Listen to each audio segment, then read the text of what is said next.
महाराष्ट्र में अब शिवसेना और बीजेपी का भविष्य क्या आपको दिखाई दे रहा है? वैसे भी अगर हम ज्योतिष शास्त्र की नजर से देखें तो प्रधानमंत्री नरेंद्र मोदी की कुंडली में शत्रुहंता योग बना हुआ है, तो जो भी उनसे शत्रुता करते दिखाई देता है उसको उसका खामियाजा भुगतना पड़ता है। क्या शिवसेना को भी इसी संकेत आप पे, इसी संयोग से ये सब कुछ भुगतना पड़ रहा है कि अभी तक वो सरकार से दूर है, सत्ता से दूर है? देखिए चांदनी जी, आप अपने शब्दों को समा कर रखिए।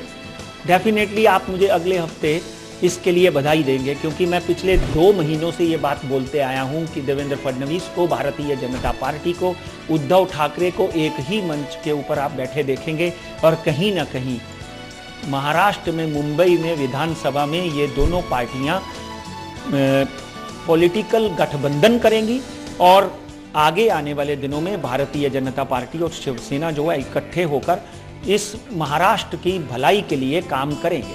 उसमें शरद पवार साहब है, उन्होंने अपनी पूरा प्रयत्न कर लिया, मगर अभी तक जो है देवेंद्र फडणवीस की सरकार जो है अल्पमतें चल रही है। मगर मेरा भविष्य, अगर हम 9 ग्रहों की बात करें, भारत की कुंडली की बात करें और महाराष्ट्र की कुंडली की बात करें, तो डेफिनेटली महाराष्ट्र में पिछले 8 से 10 सालों में बहुत अच्छे दिन नहीं चल रहे। अगर आप बात करें, देखिए प्रमोद महाजन साहब की, पर पंडित जी यहाँ आपको इसलिए भी रोका, एक सवाल और मैं जोड़ना चाहती हूँ इसमें कि बार बार ये संकेत मिले कि शायद अब शिवसेना से जो टकराव है वो खत्म हो जाए, शायद अब हो जाए, लेकिन हर बार ऐसा दिखा कि बात नहीं बनी। इसीलिए हमने आपसे सवाल किया कि क्या नरेंद्र मोदी की कुंडली में जो शत्रुहंता योग है, इसमें उसका कोई रोल नजर आता है आपको?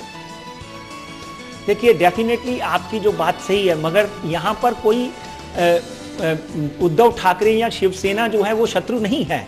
इसलिए एक बार ध्यान से शिवसेना की ओर से प्रधानमंत्री नरेंद्र मोदी पर तीखे प्रहार किए गए हैं।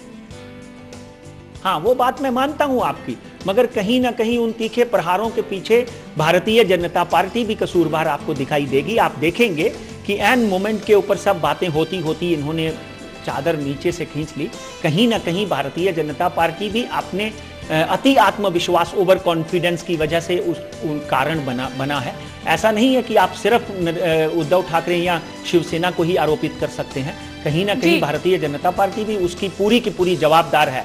मगर जैसा आप कह रहे हैं कि हम उम्मीद करते हैं कि बहुत जल्द हमें दोनों पार्टियां फिर एक साथ दिखाई दे महाराष्ट्र की सत्ता में।